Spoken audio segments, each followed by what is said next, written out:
Hi there, all viewers. Also, Jato Daniel here.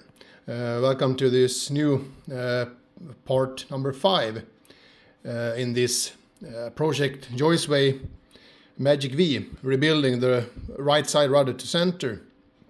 And I thought I'm gonna show you this next part with the progress I have made here.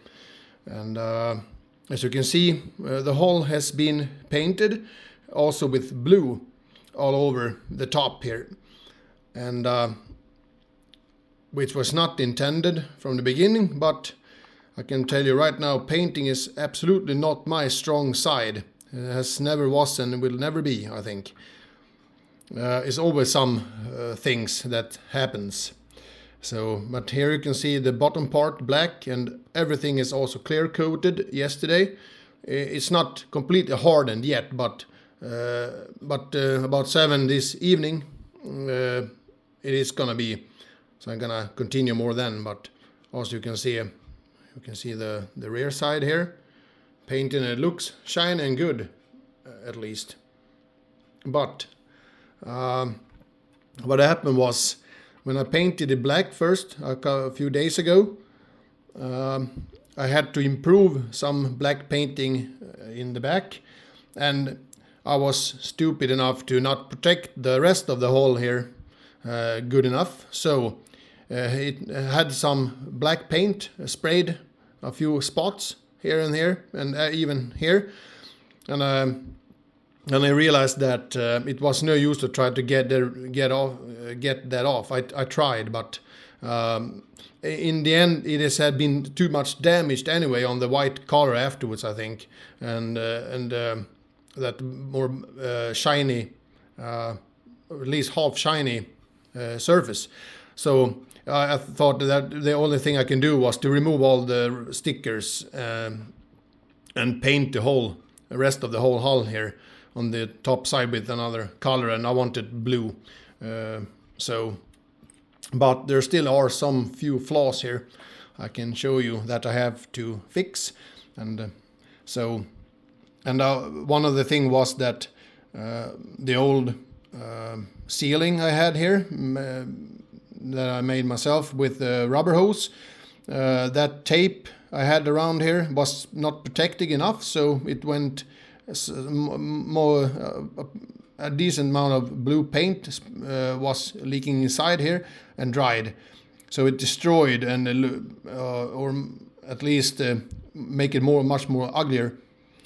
So I had to remove all of it, and I have to redo this. And I'm also gonna take a 1200 grit wet sandpaper, but keep it dry, and take away some of the ugly edge here inside here. Not too much I have to do, but some of it anyway. And and I also ended up painting a whole lot of blue paint, actually, because that was another thing that happened that was very to me strange. After the first 2 or 3 layers, as you can see some of it, this is a line that is still visible there, and a whole lot of it in the beginning after the few layers, and I had to cover it because it looked terrible, and but more visible on the other side actually, and on this side. Some spots have been covered, but not all of it. So I ended up to paint a lot of blue paint more over and over just to cover that line that was visible, so it looks more like it's a complete sealed hull. So, and this is also a flaw that I have to fix. We can start at the top, actually, of course. When I removed the protection tape all around here, it ended up that it took away some of the blue paint on top here. There, the focus. So there is a little, I don't dare to touch too much of it, but in the air at least. But there you can see a little bend there. That is going to be visible, unless I don't cover it. And my idea is to either use a sticker here, or maybe use 12 grit sandpaper and make it look like it's supposed to look like a slip pad for the people who drive this boat. So that's either one of those two ideas to cover it and make it look good, and make it equal, of course, on the opposite side, even if it has no damage. But I want to make it look like the same on both sides. And here's also a thing that happened when I removed the protection tape around that nozzle thing, or outlet for the water cooling. When I took off that tape, it took away, of course, a little blue paint also there. So I'm gonna have to fix this also I'm gonna cover that surface with a round-shaped rubber hose piece.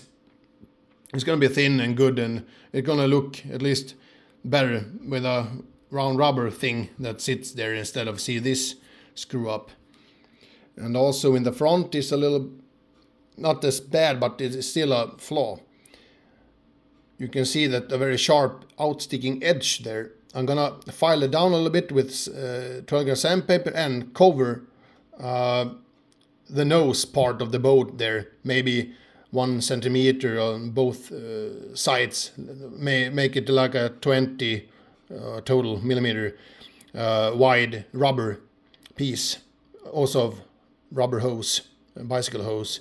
So it's gonna look better, and also it's gonna act almost like a thin bumper in case you hit something. Not too hard, I hope. So that's the thing with the hull that I think that was I wanted to talk about and show you. And the next thing is that let's see here, I also painted this the steering piano rod in heat resisting black paint. So both two things, make it look better, and but the most important, keep it protection more like against rust, because it had a little tiny bit amount of rust on 2 spots that I had to file down, or use fine sandpaper to get rid of that, and so I don't have to have rust on this again. So it looks better, I think, and hopefully it's gonna be better protected. And the last thing I can show you is I changed the screws on the servo, because they was also rusted. And the first one was original one here, a Phillips screw that I threw away and replaced it with I think it is a 2 millimeter or 1.5 millimeter thick rust-free screw. So in insect screw instead. And also here, those other 2 insect screw I had here too, those is also rusted. And these are, I use these just to have a more like a better stop against the plastic holder for the servo. The screws actually touch these edges to keep it more, just to keep it more tight against this holder piece here. And also I noticed that the servo was not entirely perfect in when it comes to no gap between these edges. So I put a rubber hose piece around here to make it a little more tight. And it's I already tested it and it works really great. So, but that's it for this part when it comes to with the boat and its progress in building. So, but if you like this video, please give it a thumbs up, and I want to thank you for watching, and don't forget to subscribe also to my channel, support, and we see you in the next part then. Goodbye. Thank you for watching.